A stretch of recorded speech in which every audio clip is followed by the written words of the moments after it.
अस्सलामुअलैकुम रहमतुल्लाहि वबरकातुहू। मैं हूँ आपका अपना शहबाज रसूल। आज बात करेंगे हम वलायती जानवर के ऊपर, यानी फ्रीजियन जानवर के ऊपर, जिसको हम हॉल्स्टीन फ्रीजियन जानवर का भी नाम देते हैं। सबसे पहले हम देखेंगे इसकी तारीख़ क्या है, इस जानवर की खूबियाँ क्या हैं, इसके अलावा इस जानवर को रखने के लिए क्या क्या एहतियाती तदाबीर करनी पड़ती हैं, और मेरा एक छोटा फार्मर रहा है, इसकी ख़रीदारी में क्या बुनियादी गलतियां करता है।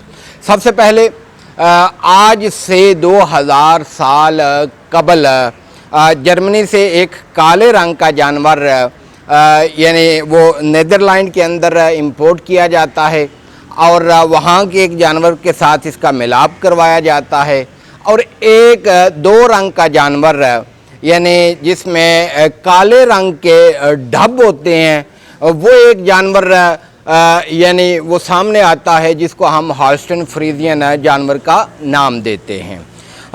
1885 के अंदर अमेरिका के अंदर हॉल्स्टीन फ्रीजियन एसोसिएशन का संग बुनियाद रखा जाता है, जिसका मकसद ये होता है कि इस नस्ल को यानी मज़ीद इम्प्रूव करके इसकी पैदावार को बढ़ाया जा सके और इसे दूध देने वाली दुनिया की बेहतरीन गाय बनाया जा सके।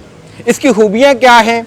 इस जानवर का जो एवरेज वेट होता है, यानी ज़िंदा जानवर का जो लाइव वज़न होता है, वो 580 किलोग्राम होता है। इसके अलावा इसकी बछड़ी 13 माह के अंदर अंदर जब उसका वज़न 363 किलोग्राम हो जाए तो वो आगे प्रेग्नेंट हो जाती है।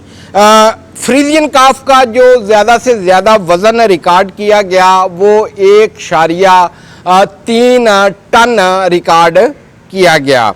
नॉर्थ यूरोप में ये नस्ल दूध देने के लिए इस्तेमाल की जाती है, जबकि साउथ रीजन के अंदर यूरोप में ये जानवर ये नस्ल ये गोश्त की पैदावार के लिए इस्तेमाल की जाती है। इस नस्ल का जो दूध होता है उसमें प्रोटीन की जो मिकदार है, जो परसेंटेज रिकॉर्ड की गई है, वो 3.21% है। दूध में फैट्स जो है वो 3.8% इसमें वो क्लेम किया जाता है। चूँकि ये जानवर ज़्यादा दूध देते हैं, तो इस हवाले से इस जानवर की जो चवाई है, जो मिल्किंग है, वो दिन में 3 दफ़ा की जाती है।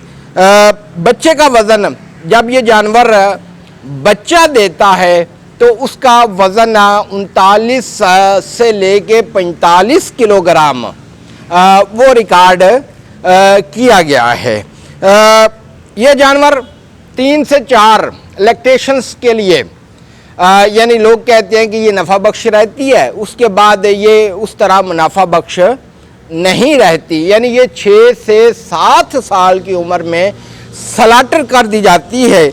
और अगर ये जानवर ग्रेजिंग पे यानी चराई पे रखा जाए तो हम लोग इससे ज़्यादा बच्चे भी ले सकते हैं। और यूके एक्सपर्ट्स के मुताबिक इस जानवर में जो रला होता है, यानी हॉल्स्टीन फ्रीजियन, इसका वो मजमूआ एक नाम है, और एक्सपर्ट्स ये कहते हैं कि अगर किसी जानवर में यानी 87.5 से कम और 12.5 से ज़्यादा अगर फ्रीजियन का रला होगा, यानी उसका मिलाप होगा, तो उसको हम हॉल्स्टीन फ्रीजियन का नाम देंगे। क्योंकि इस जानवर को इसलिए इस पे काम किया गया कि ये दुनिया की एक बेहतर नस्ल बनाया जा सके दूध के हवाले से। तो 2016 के अंदर एक हैफियर थी जिसका नाम गीगी था, और उसने रिकॉर्ड दूध दिया, और एवरेज उसने यानी एक लैक्टेशंस के अंदर 33,860 लीटर दूध दे के एक रिकॉर्ड बनाया। इस जानवर का दूध A1 टाइप है, यानी 2 तरह का दूध होता है जिसको हम A2 टाइप और A1 टाइप बोलते हैं। इस पे मैं कभी डिटेल में बात करूंगा इंशाल्लाह वक्त के साथ साथ। तो ये सारी इसकी खूबियां हैं। लेकिन देखिए, आम फार्मर गलतियां कहाँ करता है इसकी ख़रीदारी पे। इसकी रिहाइश को मेंटेन कैसे हमने करना है, ये एक अलग से बहस है। क्योंकि पाकिस्तान है, पाकिस्तान में मौसम की शिद्दत बहुत, यानी सावन भादों के अंदर बहुत ज़्यादा हो जाती है। जब हम प्रॉपर इसको रिहाइश देने में नाकाम होते हैं तो ये जानवर नफ़ा देने की बजाय उल्टा नुकसान का सबब बनता है। देखिए, मेरी भी ख्वाहिश है, आप अहबाब की ख्वाहिश होगी, जब आप जानवर की ख़रीदारी करें तो कोई ऐसा जानवर आप परचेज़ करें, ख़रीदें। यानी कोशिश ये होती है कि वो ज़्यादा से ज़्यादा दूध देने वाला हो। जहाँ पे मैंने 10 जानवर रखने हैं, मैं 5 जानवर अपने डेरे पे रख लूँ और उनसे ज़्यादा मैं दूध हासिल करूँ, मार्केट के अंदर फ़रोख्त करूँ और नफ़ा मैं कमाऊँ। बात बिल्कुल ठीक है, मेरी भी ये ख्वाहिश है कि ज़्यादा दूध देने वाला जानवर होना चाहिए। लेकिन यहाँ पे एक सवाल ये पैदा होता है कि आया इन जानवरों को रखने के लिए मैं प्रॉपर इनको माहौल दे सकूँगा, प्रॉपर इनका टेम्परेचर मैं मैनेज उसका बंदोबस्त कर सकूँगा, प्रॉपर यानी मैं इन जानवरों की खुराक को मेंटेन कर सकूँगा।